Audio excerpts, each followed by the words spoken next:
இறையேசுவில் எனதருமை சகோதர சகோதரிகளே, இந்த 5வது அதிகாரமானது இறைவாக்கினர்கள் ஆகாய் மற்றும் செக்கரியா இவர்களுடைய வாக்கிற்கு இறங்க யூத பெரியோர்களெல்லாம் சேர்ந்து மறுபடியும் கோயிலை கட்ட ஆரம்பிக்கிறாங்க.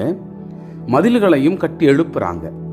இப்படி கோயில் பணிகளும் மதில் பணிகளும் சிறப்பாக நடந்து கொண்டிருப்பதை கண்ட அப்பகுதி வாழ் மக்கள், முக்கியமாக அந்த ஆளுநர் வந்து தடுக்கும் நோக்கத்துடன் அவர்கிட்ட யார் உங்களுக்கு அனுமதி கொடுத்தது, எப்படி நீங்கள் இதெல்லாம் கட்டுறீங்க, அரசர் கட்டக்கூடாது என்பதை சொல்லி நீங்கள் கட்டிக்கிட்டு இருக்கீங்களே என்று சொல்ல அவர்களுக்கு மறுமொழி கொடுப்பதன் வழியாக மறுபடியும் இந்த மதிலானது ஆலய பணிகளானது தொடரப்படுகிறது.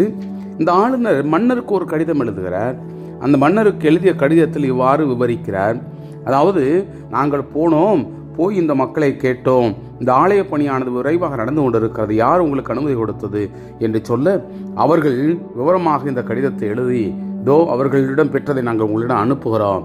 இவ்வாறு மன்னன் சைரசு தான் அனுமதி கொடுத்து நாங்கள் அதை கட்டுகிறோம் என்பதை சொல்ல, அந்த ஆணை நீங்கள் எங்களுக்கு சொன்னீர்கள் என்றால் நலமாயிருக்கும் என்று சொல்லி மன்னனிடமிருந்து பதிலை எதிர்பார்த்து காத்திருப்பதை இந்த அதிகாரம் நமக்கு சுட்டி காட்டுகிறது.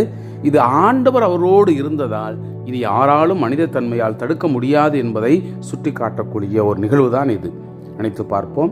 மனிதர்கள் என்ன நினைத்தாலும் கடவுள் நினைப்பது தான் நடக்கும் என்றதை நாம் உள்வாங்கியவர்களாக இந்த அதிகாரத்திற்கு நாம் செவிமடுப்போம். அப்பொழுது ஆகாய் என்னும் இறைவாக்கினரும் இத்தோவினுடைய மகன் செக்கரியா என்னும் இறைவாக்கினரும் யூதாவிலும் எருசலேமிலும் வாழ்ந்த யூதருக்கு இஸ்ரேலுடைய கடவுள் பெயரால் இறைவாக்கு உரைத்தனர். அப்போது சேல்தியேலினுடைய மகன் செருபாபேலும் யோசத்தாக்கினுடைய மகன் இயேசுவாவும் முன்வந்து எருசலேமில் உள்ள கடவுளின் கோவிலை மீண்டும் கட்டி எழுப்ப தொடங்கினர். கடவுளின் இறைவாக்கினர் அவர்களோடு இருந்து உதவி செய்தனர். அக்காலத்தில் பேராற்றின் அக்கறை பகுதிக்கு ஆளுநராக இருந்த தத்னா என்பவரும்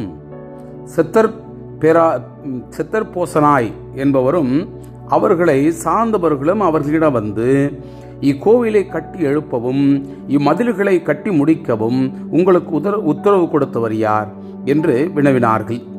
மேலும் அவர்கள் இக்கட்டடத்தை கட்டுவோர் யார் யார் என்று வினவினார்கள். கடவுளின் கருணை கண் யூதா மூப்பர்கள் மேல் இருந்ததால் இச்செய்தி தாரியுவை சென்றடையும் வரை அவர்களால் அதை தடுத்து நிறுத்த இயலவில்லை. எனவே அவர்கள் தாரியுவுக்கு இதை பற்றி ஒரு மடல் அனுப்பினார்கள். பேராற்றின் அக்கறை பகுதிக்கு ஆளுநராக இருந்த தத்னாயும் செத்தர்போசனாயும் அவரை சார்ந்தவர்களும் பேராற்றினுடைய அக்கறை பகுதிக்கு அதிகாரியாய் இருந்தவர்களும் மடல் ஒன்றை மன்னர் தாரியுவுக்கு அனுப்பினார்கள். அவருக்கு அனுப்பிய மடலில் எழுதப்பட்டிருந்தது பின்வருமாறு: மன்னர் தாரியுவுக்கு எல்லா நலமும் உரித்தாகுக. மன்னர் அறிய வேண்டியது, யூதா மாநிலங்களில் உள்ள மாபெரும் கடவுளுடைய கோவிலுக்கு நாங்கள் சென்றிருந்தோம். பெருங்கற்களால் அது கட்டப்பட்டு வருகிறது. சுவரில் உத்தரங்கள் வைக்கப்பட்டுள்ளன. இவ்வேளை நுணுக்கமாகவும் விரைவாகவும் செயல்பட்டு வருகிறது. எனவே அம்மூப்பர்களை நோக்கி இக்கோவிலை கட்டி எழுப்பவும் இம்மதில்களை கட்டி முடிக்கவும் உத்தரவு கொடுத்தவர் யார் என்றோம். அவர்களுடைய தலைவர்கள் யார் யார் என்பதை உமக்கு எழுதி அறிவிக்க அவர்களுடைய பெயர்களை கேட்டோம். அவர்கள் எங்களுக்கு சொன்ன மறுமொழியாவது: விண்ணுக்கும் மண்ணுக்கும் கடவுள் ஆனவரினுடைய ஊழியர்கள் நாங்கள். பல ஆண்டுகளுக்கு முன் இஸ்ரேலுடைய பேரரசர் ஒருவர் கட்டிய கோவிலைத்தான் மீண்டும் கட்டி எழுப்புகிறோம்.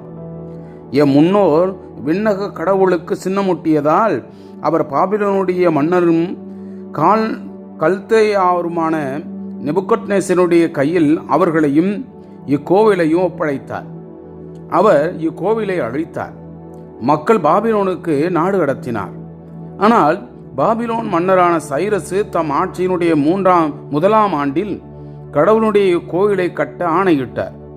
மேலும் நெபுகத்நேசர் எருசலேமில் உள்ள திருக்கோவிலிருந்து பாபிலோன் கோவிலுக்கு கொண்டு வந்த ஆண்டவருடைய இல்லத்து பொன் வெள்ளி பாத்திரங்களை மன்னர் சைரசு பாபிலோன் கோவிலிருந்து எடுத்தார். ஆளுநராக தாம் நியமித்த செஸ்பெட்சர் என்பவரிடம் அவற்றை ஒப்படைத்தார்.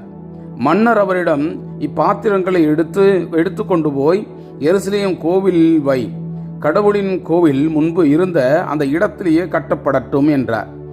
எனவே செஸ்பெட்சர் திரும்பி வந்து எருசலேமில் கடவுளின் கோவிலுக்கு அடித்தளமிட்டார். அன்று முதல் இன்று வரை அது கட்டப்பட்டு வருகின்றது. ஆனால் முடிவு பெறவில்லை. ஆகவே இப்பொழுது மன்னர் விரும்பினால் பாபிலோனில் உள்ள தமது கருவூலத்தில் தேடி பார்க்கட்டும். எருசலேமின் கடவுளுக்கு கோவில் கட்ட சைரஸ் மன்னர் கட்டளை கொடுத்திருக்கிறாரா என்பதை அறியட்டும்.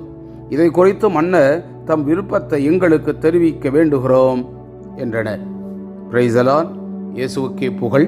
மரியே வாழ்க.